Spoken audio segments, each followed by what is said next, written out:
पोइ छंछरु लॉकडाउन, उन खां पोइ स्मार्ट लॉकडाउन। हाणे सोचां थो त हाणे लॉकडाउन कहिड़ो ईंदो। हाणे लॉकडाउन अलाए कहिड़ो लॻंदो, ख़बर ई कोन्हे। अरे इहा बि हाणे सोचण जी ॻाल्हि आहे।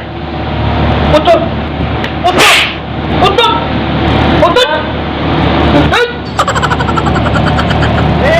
परेशान लॻा पिया आहिनि। लॉकडाउन सख़्तु, लॉकडाउन मस्त अलाए छा। तूं वरी वञो रोज़ी कर, तुंहिंजो कहिड़ो कमु लॉकडाउन सारे। ट्रेन बंदि आहिनि मुल्क जा। अरे छड़ा हेॾां चांहि खणी आ। चांहि बि लॉकडाउन हुआ, चांहि काढो।